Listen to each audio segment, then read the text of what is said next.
quanto tempo você não anda na Brasília? Provavelmente há uns 30 e poucos anos.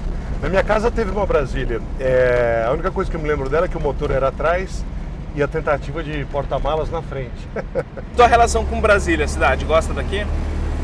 Cara, eu já tive trabalho em Brasília. Antes de trabalhar com comunicação, eu fui sócio de uma empresa que importava equipamentos de climatização de ambiente, cujo principal funcionamento era o controle de umidade e temperatura. Num lugar seco, como é Brasília, a gente tinha aqui um campo bem fértil. Então eu vim montar um escritório da empresa aqui, isso em 1995, 94, 95. Então você vê muito, conhece a cidade? Não é que eu vim muitas vezes, mas eu vim por uma temporada e fiquei um tempo. Depois retornei, lógico, mas essa primeira experiência eu fiquei um tempo aqui. A gente instalou um equipamento no Centro Comercial Gilberto Salomão, ainda existe? Existe. Então. Falando de esporte na TV... Posso fazer um comentário? Claro. Fazia tempo que eu não sentia essa sensação de ser ultrapassado por todo mundo. Passou uma senhora de cadeira de rodas agora, rapidinho ali. No andador, né? Deixou a gente para trás. Você... acredito que muita gente lembra muito a época do Rock Go. Que talvez tenha sido o programa dos primeiros no Brasil que tratou o esporte, mesmo não sendo esporte profissional, mas tratou a ideia do esporte com muito humor. Cara, só existe um programa, pelo menos da minha pesquisa, do meu conhecimento histórico, né, de comunicação mesmo, que misturou entretenimento e esporte antes do Rock Go, de forma sistemática, repetitiva, né, ano após ano, insistindo e investindo naquilo. Chamava-se Clube dos Esportistas. Era exibido na TV Record e tinha a participação do Silvio Luiz e na época da equipe esportiva do canal, né, que transmitia o futebol, e que era uma coisa mais artesanal, gravado num palco de teatro, e era meio politicamente incorreto, os caras bebiam, recebiam jogadores, chacrete, enfim, era uma mistureba. Que era muito próximo do que a gente faz em casa. Era uma coisa para sexta-feira, ao fim de noite, sei lá, entrava no ar meia-noite, 1 da manhã.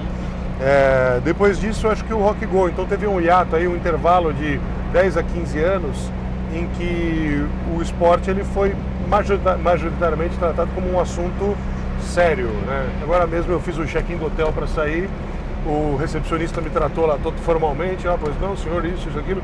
No final me esticou a mão e falou assim: Sr. Paulo, o Rock Go era totalmente excelente. Falei, e os bordões eram geniais, né? Uma coisa muito Silvio Luiz, os bordões, enfim, que brincava. Bordão é uma coisa engraçada, né? Na minha compreensão, o bordão ele não nasce para ser bordão, no meu jeito de fazer. Eu sei que para vários comediantes, principalmente da velha guarda, o bordão ele era uma assinatura do sketch, do quadro de humor. O cara queimava fosfato com o bordão. Esse personagem ele vai sempre dizer isso, ele vai usar essa roupa, ele tem esse bigode. No meu caso, o bordão ele era uma coisa que saiu uma vez numa situação, ou numa historinha, ou num determinado programa, e que assistindo aquilo, falou, pô, isso aqui foi engraçado, isso aqui é legal, é diferente, vou repetir, vou fazer de novo. Ou alguém comentava, poxa, eu vi que você falou uma coisa, achei aquilo muito engraçado. Que é o caso do Totalmente Excelente, que é o caso do Tirem as Crianças da Sala, de alguns personagens do rádio como Xiii, Marquinho, que viraram gírias, né? Mas nunca fiz algo pensado para ser, olha, isso aqui é uma frase ou uma fala que as pessoas que assistirem ou ouvirem vão querer reproduzir, sabe, uma coisa pensado, Você vai ouvir isso e você no seu subconsciente vai guardar e vai reproduzir em outra situação. Mas você não aguenta mais ouvir Totalmente Excelente? Não, porque isso virou gíria de uma galera, assim, da geração 90. Eu gosto de Totalmente Excelente porque... É totalmente excelente. Nada pode ser melhor que isso, né? Se é totalmente excelente, não há algo melhor. E pode ser usado de forma irônica quando está tudo errado. Puxa, furou o pneu, não tem o step, não há posto próximo, meu telefone esgotou a bateria. Totalmente excelente, né? Enfim, eu gosto. É um filhote que eu cuido com muito carinho. Ainda no Rock Go, a questão dos apelidos. Todo mundo tinha apelido, né? Dos artistas, enfim. Desde da galera do Matanza ao Chili Quenta. Teve treta mesmo com o Tony Garrido? O Tony Garrido foi um dos que não gostou. E falou. Por que será? Várias pessoas provavelmente não gostavam dos apelidos que recebiam. Cara, mas eu acho que boa parte nem sabe que o nome dele é Tony Garrido. Boa parte da galera, assim. A gente tem casos ao contrário desse de pessoas que adotaram como nome artístico, né? Como foi o caso do Claston, que não se chama Claston. Claston! O caso do Chernobyl, que adotou o nome artístico de DJ Chernobyl, que é o Fred Hendricks. Enfim, a convivência das pessoas com essa sanha de apelidos ali que o Rock Go propiciou ia razoavelmente de acordo com o nível de bom humor do artista. O cara que compreendia que aquilo era uma brincadeira e sabia levar em seu favor se beneficiava muito. Tinha bandas, inclusive, que tinham no Rock Go o grande momento de publicidade do ano, que misturavam o hip hop, que tem uma cena mais marginal, a música hardcore, que nem sempre vai parar na TV, e junto com os caras pop, rock, no final até emo e por aí vai. Mas o que é legal do Rock Go é que os apelidos na maioria das vezes surgiam, no meu caso principalmente, quando eu não sabia o nome do cara, eu demorava para guardar o nome dele, era mais fácil pelo cabelo azul que ele usava, ou pela má forma física, ou pela semelhança com um personagem de desenho animado, falar, pô, tá lá Rufus o lenhador, o goleiro, tal. Porque às vezes eu demorava para guardar o nome, né? Eu fazia aquilo uma vez por ano. Os caras jogavam 3, 4 vezes, o campeão jogava 6, 7, mas... Então, putz, quem que ele é mesmo? Ah, ele é o fulano. Pô, na hora tinha que olhar a escalação. Não, peraí, esse aqui vai ser o Chance. E virava o Chance. E nessa repetição, né, de 14 temporadas, 14 anos de campeonato entre músicos, além do programa semanal, que também durou uma década e vários deles frequentavam, o apelido acabou substituindo o nome. E o que é que o Tony Garrido falou com vocês? Nunca falou nada comigo. E, aliás, depois a gente até levou ele ao programa semanal e ele ficou de boa. Mas reclamava na MTV, mas reclamava de várias coisas. Que a arbitragem não favorecia o Cidade do Rio. O cara levava a sério, assim. Que a gente pegava mais no pé dele do que dos outros, que aquilo podia ser racismo. E, enfim, não levava na esportiva. E aí é que nem apelido de criança, né? Se você falar, narigudo, o cara fala, não sou narigudo. Pronto, ele virou narigudo o resto da vida. Legal. Sobre o Risadaria agora, mudando de assunto, que é o festival que você criou de humor. Veio para Brasília, a estreia fora de São Paulo foi em Brasília agora, né? A primeira cidade que recebeu o festival foi Brasília, ainda foi uma versão pocket, foi o nosso cartão de visitas aqui, mas era um sonho antigo. Só abrindo um parênteses, você sabe que o Rafael Cortez estava aqui no Risadaria com vocês? Sim. Sabe que o Rafael Cortez andou aqui no Minha Brasília e é um dos vídeos mais vistos porque a gente bateu. Bateu o carro? Bateu o carro. Eu espero não ser tão assistido, senão vou perder o avião. Mas foi ótimo.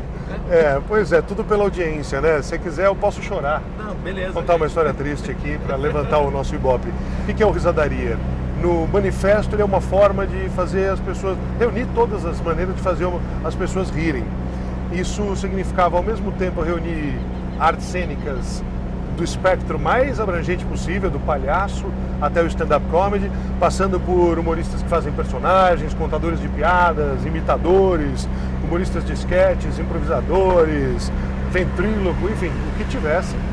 E, ao mesmo tempo, também reunir as diferentes plataformas. Então, fazer uma junção do humor da TV com o rádio, com a internet, com o cinema, com fotografia, com humor gráfico, literatura, até grafite a gente já teve. E em São Paulo ele se tornou um movimento a cada ano maior, estreando em 2010. E em 2015 ele teve 24 dias, 35 endereços simultâneos, mais de 600 espetáculos, a absoluta maioria totalmente grátis, e se tornou o maior festival de humor do mundo. A gente chegou a 1.482.000 visitantes. Então, em 6 anos, fazer um evento em português para brasileiros e esse evento se tornar o maior do gênero no planeta, foi algo muito importante e confirmador da tese de que o DNA do brasileiro é isso. Eu costumo brincar, o Brasil é o país do carnaval, é o país do futebol, mas eu conheço pessoas que não gostam de carnaval e pessoas que não gostam de futebol. Não conheço ninguém que se recuse a dar uma boa risada. Você pode preferir o seu gênero, preferir o seu estilo, mas o brasileiro é assim, né? A Copa do Mundo está rolando aqui, o Brasil está tomando 5-0 da Alemanha, o jogo não acabou, mas as piadas estão Quantidade de piada no intervalo foi impressionante. SMS, aplicativos, blogs, enfim, tá lá, né? Então, a gente é assim. Ninguém pega leve no Risadaria. Se ofende todas as religiões, todos os credos, todas as etnias. E, cara, óbvio que a plateia responde, mas deve ter alguém que não gosta, lá sempre tem, né? Eu sempre cito uma entrevista que eu fiz aqui com o Pipo, dos Melhores do Mundo, que ele diz o seguinte: você se ofende com piada de preto, mas não se ofende com piada de loira. Você se ofende com piada de judeu, mas não se ofende com piada de católico. Ninguém se ofende com todas as piadas. Alguma você vai rir. Então o problema não está na piada. O problema está em quem escuta a piada. Eu acho que eu tenho uma opinião formada bem específica a respeito do politicamente correto. E até vou trocar a palavra, né? Ah, você ofende isso, aquilo. A função do humor é provocar. Muitas vezes, através da comédia, você consegue fazer uma crítica ser mais bem recebida do que falando aquilo seriamente, porque levantando falando a bandeira, seriamente, às vezes se torna muito pesado, ou às vezes se torna simplesmente uma coisa com um nível de rejeição que não se comunica com o público.